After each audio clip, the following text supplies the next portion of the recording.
ആളുകളെ കാണാൻ ആഗ്രഹിച്ച ഒരു മുഖം, കേൾക്കാൻ ആഗ്രഹിച്ച ശബ്ദവും. ലെസ്ലി, സ്വാഗതം.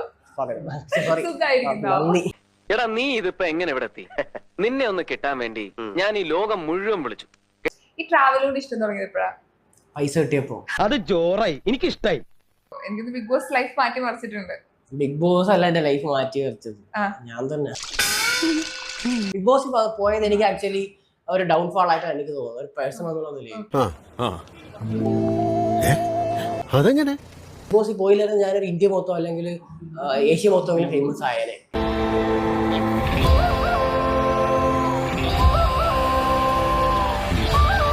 വർഷം കഴിഞ്ഞാ ലെസ്ലി എവിടെയായിരിക്കും, എന്തായിരിക്കും, ചൈനയിലായിരിക്കും. എന്തിന്? നമ്മള് അവിടെ പോയപ്പോഴത്തേക്ക് എനിക്ക് മനസ്സിലായി, പഠിച്ചോ ഞാൻ ഇവിടെ ജനിക്കേണ്ടവനായിരുന്നു.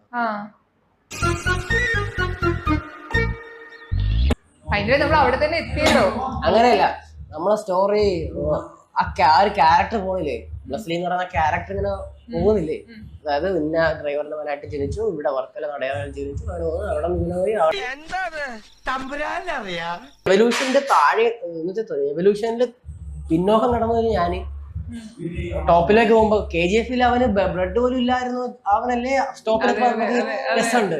പക്ഷെ ആൾറെഡി കിങ് ആയ KGF-നെ നമ്മൾ ബൂസ്റ്റ് ചെയ്ത് കാണിക്കുമ്പോ ഒരു സുഖം കിട്ടുന്നില്ലല്ലോ.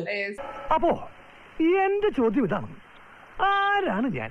മലയാളിക്ക് എന്താ ഇത്ര ബുദ്ധിയും കാര്യവും ആയുസൊക്കെ തേങ്ങ കൺസ്യൂം ചെയ്യുന്നതാണ് എനിക്ക് തോന്നാറുണ്ട്.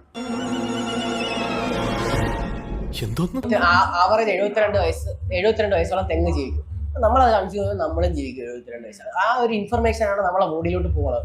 അപ്പൊ എന്ത് ചെയ്യും, നമ്മൾ അത്രയും കൂടെ ജീവിക്കുക. ഒലിവിന് 400 ഇത്രയും വർഷം പഴക്കമുണ്ട്. അപ്പൊ അത് കുടിച്ചാലും കോക്കനട്ട് ഓയിലിന് സെയിം ബെനിഫിറ്റ് ആണ്. നല്ല അറിയാവുന്ന ആരെ കൊണ്ടെങ്കിലും താൻ രക്ഷ എഴുതി കെട്ടിച്ചോ, തനിക്കാണ്ട് വലിയ കുഴപ്പം തുടങ്ങുക.